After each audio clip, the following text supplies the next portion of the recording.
नमस्कार। एक बार फिर से आप सभी का बहुत बहुत स्वागत है परीक्षा वर्ल्ड के इस यूट्यूब चैनल में। दोस्तों, हमने जो डेली 30 बेस्ट एमसीक्यूज़ की सीरीज चलाई थी उसका जो अगला भाग है, भाग 5, उसको आज यहाँ पे कंप्लीट करेंगे हम। तो चलिए वीडियो को शुरू करते हैं और देख लेते हैं कि आज का हमारा जो एमसीक्यूज़ का पार्ट 5 है, इसमें हमने कौन कौन से बेहतरीन प्रश्नों को सम्मिलित किया हुआ है। दोस्तों, यह जो सीरीज आपकी है 30 बेस्ट एमसीक्यूज़ की, जितने भी इम्पॉर्टेंट परीक्षाएं होती हैं जैसे SSC, railway, UP triple S यानी कि लेखपाल वगैरह की परीक्षा, यूपीएसआई, यूपी पीसीएस के अलावा जितने भी अदर स्टेट पीसीएस के एग्जाम्स होते हैं, उन सभी परीक्षाओं के लिए यह जो 30 बेस्ट एमसीक्यूज़ की सीरीज है काफ़ी ज़्यादा इम्पॉर्टेंट है। तो अभी तक हमने 4 वीडियो इसके ऑलरेडी अपलोड कर दिए हैं तथा 5वां वीडियो आज हम अपलोड करेंगे। तो चलिए आज की सेशन को शुरू करते हैं। पहला प्रश्न आपकी स्क्रीन पर है, अध्यात्म विज्ञान के विषय में नचिकेता और यम का संवाद किस उपनिषद में प्राप्त होता है, आपको बताना है। काफी इंपॉर्टेंट प्रश्न है, तो आप ध्यान दीजिएगा। यम और नचिकेता का जो संवाद है आपको मिलेगा कठोपनिषद में, यानी कि ऑप्शन आपका यहाँ पे सी बिल्कुल सही है। कठोपनिषद में आपको मिलेगा नचिकेता और यम के बीच का संवाद, यानी कि ऑप्शन आपका सी यहाँ पे बिल्कुल सही है। तथा यह जो आपका कठोपनिषद किस वेद से संबंधित है, तो यजुर्वेद। यह भी आप याद रखिएगा, जो आपका कठोपनिषद है यह यजुर्वेद से संबंधित है। तो यह फैक्ट भी आपको याद रखना है, भूलना नहीं है। तो पहले प्रश्न का हमारा राइट आंसर क्या हो जाएगा, ऑप्शन सी, यानी कि कठोपनिषद। तो आप इसे ध्यान दीजिएगा। इसके बाद अगला प्रश्न यहाँ पे हमारा है, श्रीमद् भगवद गीता मौलिक रूप से किस भाषा में लिखी गई है, आपको बताना है। इंपॉर्टेंट प्रश्न है। तो श्रीमद् भगवद गीता मौलिक रूप से किस भाषा में लिखी गई है, तो ऑप्शन ए, संस्कृत भाषा, यानी कि ऑप्शन आपका ए यहाँ पे बिल्कुल सही है, संस्कृत भाषा। अगला प्रश्न यहाँ पे हमारा है, हिंदू पौराणिक कथा के अनुसार समुद्र मंथन हेतु किस सर्प ने रस्सी के रूप में स्वयं को प्रस्तुत किया था, आपको उस सर्प का नाम बताना है। दोस्तों, ये सभी प्रश्न प्रीवियस ईयर की परीक्षाओं में, विभिन्न प्रकार की परीक्षाओं में पूछे गए हैं, इसी कारण से इन प्रश्नों को मैंने इस वीडियो में सम्मिलित किया हुआ है। तो इस प्रश्न का हमारा राइट आंसर क्या हो जाएगा, इस सर्प का क्या नाम था, वासुकी, यानी कि ऑप्शन आपका यहाँ पे सी बिल्कुल सही हो जाएगा। हिंदू पौराणिक कथा के अनुसार समुद्र मंथन हेतु किस सर्प ने रस्सी के रूप में स्वयं को प्रस्तुत किया था, तो इस सर्प का नाम था वासुकी, यानी कि ऑप्शन आपका सी यहाँ पे बिल्कुल सही है। वैदिक कर्मकांड में होता, इसको होता नहीं बोलते, इसका सही उच्चारण होता है आपका होत्री होता है, इस प्रकार से यह लिखाता है होत्री। तो इसका संबंध किस वेद से है, आपको बताना है। तो इसका संबंध आपका है किससे, ऋग्वेद से। तथा ये होत्री होते कौन है, तो होत्री हम उन्हें कहते हैं जो ऋषि ऋग्वेद को पढ़ते हैं, यानी कि ऋग्वेद को पढ़ने वाले ऋषि को हम होत्री कहते हैं। तो आप इसे ध्यान दीजिएगा, इंपॉर्टेंट है, ऑप्शन ए आपका बिल्कुल सही है। वहीं आपका जो ऋग्वेद है इसमें टोटल आपको 10 मंडल मिलेंगे तथा इसमें जो है 1028 सूक्त हैं। तो फैक्ट भी आपको याद रखना है, 1028 सूक्त हैं ऋग्वेद में, और आपका जो है टोटल 10 मंडल है आपका ऋग्वेद में। तो ये फैक्ट भी आपको याद रखना है। तथा इसमें से जो आपके 10 मंडल हैं, इसमें से 9वां मंडल और 10वां मंडल जो है आपका सबसे लास्ट में, यानी कि सबसे अंत में जोड़ा गया था, यानी कि आपका पहला मंडल और आपका जो हो गया 10वां मंडल। आप ध्यान दीजिएगा, पहला मंडल और आपका 10वां मंडल जो है सबसे लास्ट में जोड़ा गया था, यह फैक्ट भी आपको याद रखना है। वहीं ऋग्वेद का आपका जो तीसरा मंडल है, ऋग्वेद का जो तीसरा मंडल है यह किससे संबंधित है, तो यह गायत्री मंत्र से संबंधित है। तो यह फैक्ट भी आपको याद रखना है, ऋग्वेद का जो तीसरा मंडल है यह गायत्री मंत्र से संबंधित है। तो ये सारे फैक्ट आपको याद रखने हैं। अगला प्रश्न यहाँ पे हमारा है, कृष्णदेव राय के दरबार में अष्ट दिग्गज कौन थे, आपको बताना है। इंपॉर्टेंट प्रश्न है।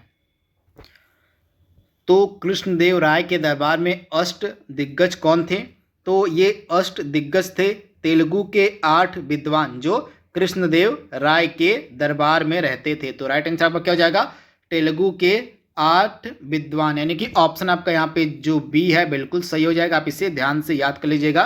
तेलुगु के जो 8 विद्वान थे उनको हम अष्ट दिग्गज के नाम से जानते हैं। तथा ये किसके दरबार में रहते थे, तो ये रहते थे आपके कृष्णदेव राय के दरबार में। तो आप इसे ध्यान दीजिएगा, इंपॉर्टेंट है। तथा इन कवियों को जो है तेलुगु कविता का पितामह भी कहा जाता है। आप ध्यान दीजिएगा, ये जो 8 कवि थे जो कृष्णदेव राय के दरबार में रहते थे, इनको तेलुगु कविता का पितामह भी कहा जाता है। तो ये सारे फैक्ट आपको याद रखना है। वहीं अगर हम कृष्णदेव राय के बारे में बात करें तो जो कृष्णदेव राय था इसके द्वारा हजारा एवं विट्ठल स्वामी मंदिर का निर्माण करवाया गया था। फैक्ट भी आपको याद रखना है। हजारा और विट्ठल स्वामी मंदिर का जो निर्माण था यह किसके द्वारा करवाया गया था? तो कृष्णदेव राय के द्वारा ही करवाया गया था। तो ये फैक्ट भी आपको याद रखना है। तथा यह जो कृष्णदेव राय था इसका टाइम पीरियड क्या था शासन करने का? तो इसका टाइम पीरियड था 1509 से लेके 1529 के मध्य। यानी कि यह जो आपका कृष्णदेव राय था इसने कब से कब तक शासन किया था? तो इसने 1509 से लेके 1529 के मध्य विजयनगर साम्राज्य पर शासन किया था। तो आप इसे ध्यान दीजिएगा। इसके बाद इसने कुछ उपाधियों को भी धारण किया था, जैसे आंध्र भोज हो गया, अभिनव भोज हो गया। ये सभी उपाधियां जो थी कृष्णदेव राय के द्वारा धारण की गई थी। इनके बारे में भी आपको याद रखना है। अभिनव भोज और आंध्र भोज ये इंपॉर्टेंट उपाधियां धारण की गई थी कृष्णदेव राय के द्वारा। अगला प्रश्न यहाँ पे हमारा है, प्रसिद्ध विजयनगर शासक कृष्णदेव राय के अधीन किस साहित्य के कृष्णदेव राय के अधीन किस साहित्य का स्वर्ण युग था? आपको बताना है। तो इस प्रश्न का राइट आंसर क्या हो जाएगा? जो आपका विजयनगर साम्राज्य का शासक था कृष्णदेव राय, तो इसके शासन को जो है इसका जो शासन था इसके शासन को तेलुगु साहित्य का स्वर्ण युग कहा जाता है। यानी कि ऑप्शन आपका ए यहाँ पे बिल्कुल सही है। तेलुगु साहित्य का स्वर्ण युग कहा जाता है कृष्णदेव राय के शासन को। यानी कि ऑप्शन आपका ए यहाँ पे बिल्कुल सही है, तेलुगु। अगला प्रश्न यहाँ पे हमारा है, निम्नलिखित में से किसने कुतुब मीनार के निर्माण में योगदान नहीं दिया था? आपको बताना है। तो दिए गए ऑप्शंस में से कुतुब मीनार के निर्माण में योगदान किसने नहीं दिया था? तो इसमें से यहाँ से अलाउद्दीन खिलजी, यानी कि ऑप्शन सी आपका बिल्कुल सही हो जाएगा। अलाउद्दीन खिलजी ने जो है कुतुब मीनार के निर्माण में योगदान नहीं दिया था। बाकी जो आपके तीनों व्यक्ति थे इन्होंने कुतुब मीनार के निर्माण में योगदान दिया था। कुतुब मीनार का जो निर्माण था वो प्रारंभ करवाया गया था कुतुबुद्दीन ऐबक के द्वारा। इसके बाद इसकी मृत्यु हो जाती है तथा जो इसका बाकी बचा हुआ कार्य था निर्माण का उसको पूरा करवाया जाता है इल्तुतमिश के द्वारा। तो इसका जो निर्माण कार्य था इल्तुतमिश ने पूरा करवाया। इसके बाद कुछ समय बाद जो आपकी कुतुब मीनार थी क्षतिग्रस्त हो जाती है तो उसकी मरम्मत का कार्य कौन करवाता है? तो फिरोज शाह तुगलक करवाता है। तो इस प्रकार से ये तीनों संबंधित हैं कुतुब मीनार के निर्माण से। अमीर खुसरो का जन्म कहाँ पर हुआ था? आपको बताना है, इंपॉर्टेंट प्रश्न है। तो अमीर खुसरो का जन्म कहाँ पर हुआ था? तो आप इसे ध्यान दीजिएगा, एटा में। ऑप्शन आपका यहाँ पे ए बिल्कुल सही, एटा में हुआ था जन्म अमीर खुसरो का। अगला प्रश्न यहाँ पे हमारा है, ब्रिटिश भारत की राजधानी का कलकत्ता से दिल्ली स्थानांतरण किसके काल में हुआ था? आपको बताना है, इंपॉर्टेंट प्रश्न है। तो ब्रिटिश भारत की जो राजधानी थी कलकत्ता से दिल्ली कब स्थानांतरित हुई, किसके शासनकाल में हुई थी? तो उस समय आपका वायसराय था लॉर्ड हार्डिंग। इसी के द्वारा 1911 में जो है दिल्ली दरबार का आयोजन किया जाता है तथा इस दिल्ली दरबार में ब्रिटिश सम्राट आते हैं जॉर्ज पंचम तथा उनकी महारानी मेरी आती हैं तथा इसी दिल्ली दरबार में जो बंगाल का विभाजन था उसको रद्द कर दिया जाता है 1911 में तथा भारत की जो राजधानी है उसको कलकत्ता से दिल्ली स्थानांतरित करने का फैसला किया जाता है 1911 के दिल्ली दरबार में। तो घोषणा तो होती है 1911 में कि कलकत्ता से दिल्ली राजधानी स्थानांतरित की जाएगी, लेकिन पूरी तरह से 1912 में यह कार्य संपन्न होता है। यानी कि 1912 में पूरी तरह से जो राजधानी थी कलकत्ता से दिल्ली स्थानांतरित हो जाती है। तो ये फैक्ट आपको याद रखना है। राइट आंसर आपका क्या हो जाएगा? Lord Hardinge. अगला प्रश्न यहाँ पे हमारा है, अंग्रेजों ने रैयतवाड़ी बंदोबस्त कहाँ पर लागू किया था? आपको बताना है। तो रैयतवाड़ी जो बंदोबस्त था यह कहाँ पर लागू था? तो यह लागू था आपका मद्रास और बम्बई प्रेसिडेंसी में। इसके अलावा तमिलनाडु में भी इसको लागू किया गया था। तो आप इसे याद रखिए कि इसके अलावा असम तथा कुर्ग के कुछ हिस्सों में भी इस रैयतवाड़ी बंदोबस्त को लागू किया गया था। किसके द्वारा किया गया था? तो थॉमस मुनरो और कैप्टन रीड के द्वारा। ये नाम आपके लिए इंपॉर्टेंट है, थॉमस मुनरो और कैप्टन रीड, इन दोनों के द्वारा मिलकर जो है रैयतवाड़ी बंदोबस्त की शुरुआत की गई थी तथा यह जो रैयतवाड़ी बंदोबस्त था सबसे पहले कहाँ पे लागू किया गया था? तमिलनाडु के 12 महल में। ये फैक्ट आपको याद रखना, तमिलनाडु के 12 महल में। कहाँ? तो तमिलनाडु के 12 महल में कब लागू किया गया था? तो 1792 में। ये फैक्ट भी आपको याद रखना है, तमिलनाडु के 12 महल में 1792 में पहली बार रैयतवाड़ी बंदोबस्त को लागू किया गया था थॉमस मुनरो और कैप्टन रीड के द्वारा। इसके बाद यह जो रैयतवाड़ी बंदोबस्त था इसको तमिलनाडु, मद्रास, बम्बई प्रेसिडेंसी के कुछ हिस्सों के अलावा असम तथा कुर्ग में भी लागू किया गया था। तो ये सारे फैक्ट आपको याद रखने हैं। कुल मिलाकर ब्रिटिश भारत का जो 51 प्रतिशत एरिया था, यानी कि ब्रिटिश भारत का जो 51% भाग था उस पर इस रैयतवाड़ी बंदोबस्त को लागू किया गया था। तो ये फैक्ट आपको याद रखना है। अगला प्रश्न आप हमारा है, निम्नलिखित में से किसने निकास का सिद्धांत का प्रतिपादन किया था, आपको बताना है।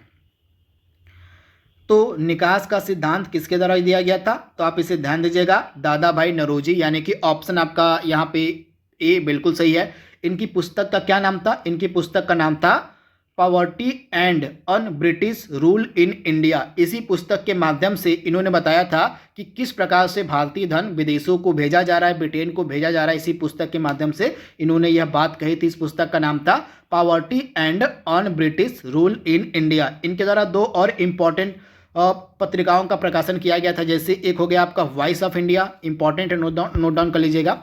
वॉइस ऑफ इंडिया का प्रकाशन भी इन्हीं के द्वारा किया जाता था। इसके अलावा इनकी एक और पत्रिका थी जिसका नाम था राप्त गुफ्तार, इंपॉर्टेंट है, राप्त गुफ्तार इनकी एक और इम्पॉर्टेंट पत्रिका थी। किसकी, तो आपकी दादा भाई नौरोजी की। इनको जो है grand old man of India के नाम से जाना जाता है तथा इनके द्वारा कांग्रेस के 3 इंपॉर्टेंट अधिवेशन की अध्यक्षता की गई थी। आपका पहला होमवर्क है आज का, आपको कमेंट बॉक्स में बताना है कि जो दादा भाई नौरोजी थे इन्होंने कौन कौन से कांग्रेस के 3 अधिवेशन की अध्यक्षता की थी, उसकी खास बातें क्या क्या थी, उसको आपको कमेंट बॉक्स में बताना है। अगला प्रश्न यहाँ पे हमारा है, निम्नलिखित में से कौन भारत का एकमात्र यहूदी वायसराय था, आपको बताना है, इंपॉर्टेंट प्रश्न है।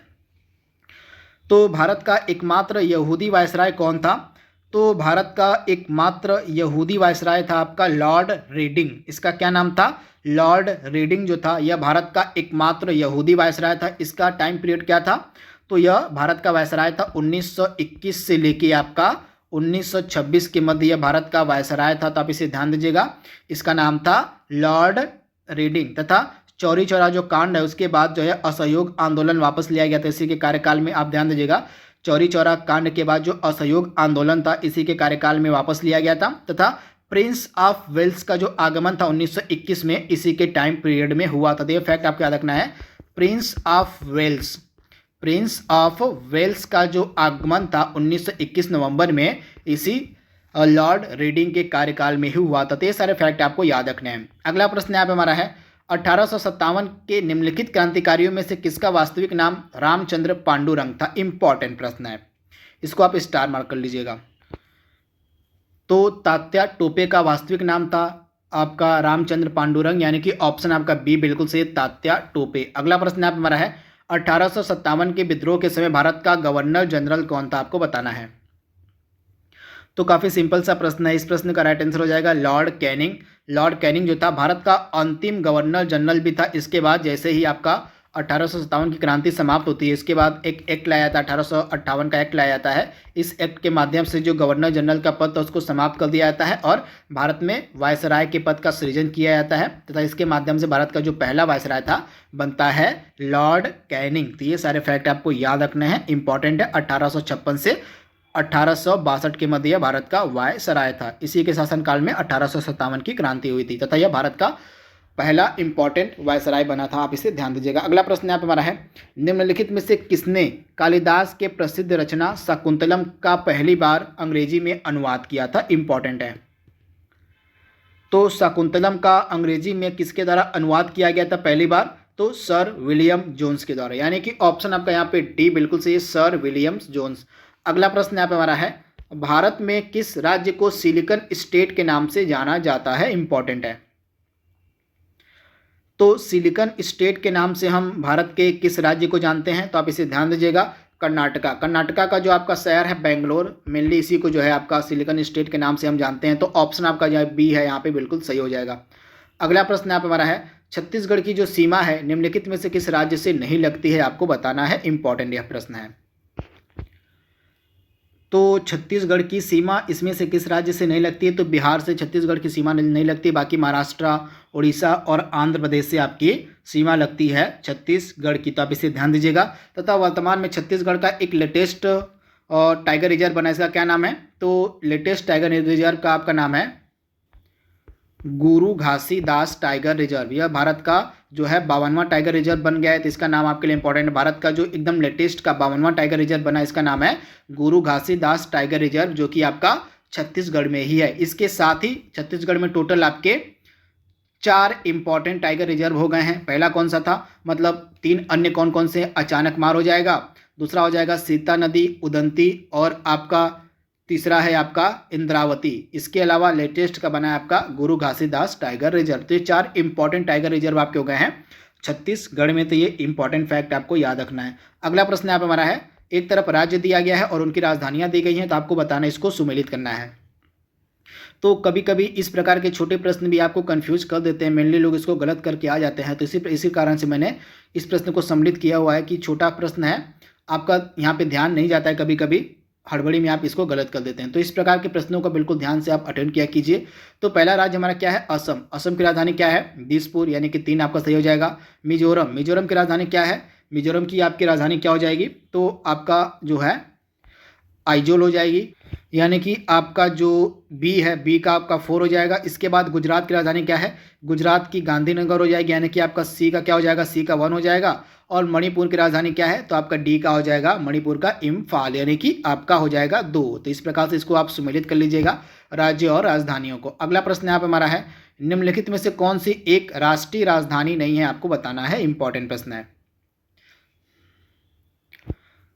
तो इसमें से न्यूयॉर्क जो है किसी की राजधानी नहीं है, बाकी कैनबरा ऑस्ट्रेलिया की राजधानी है, चीन की राजधानी है बीजिंग, तथा जो बॉन थी यह 1990 से पहले पश्चिमी जर्मनी की राजधानी हुआ करती थी, परंतु वर्तमान एकीकृत जो जर्मनी है उसकी राजधानी हो गई है बर्लिन। तो आप इसे ध्यान दीजिएगा। समाजवादी शब्द जो है उद्देशिका में कब जोड़ा गया था, आपको बताना है। तो 42वां संविधान संशोधन 1976 के साथ जो है उद्देशिका में, यानी कि प्रियम्बल में 3 शब्द जोड़े गए थे। ये 3 शब्द आपके कौन कौन से थे, तो एक तो आपका हो गया समाजवादी, दूसरा था आपका पंथ निरपेक्ष, क्या था, पंथ निरपेक्ष था। उसके बाद आपका तीसरा शब्द क्या था, तो आपका तीसरा शब्द था अखंडता। तो ये 3 इंपॉर्टेंट शब्द आपके जोड़े गए थे 42वें संविधान संशोधन अधिनियम के द्वारा 1976 के द्वारा। तो आप इसे ध्यान दीजिएगा। अगला प्रश्न आप हमारा है, भारत में राजनीतिक सत्ता का प्रमुख स्रोत कौन है।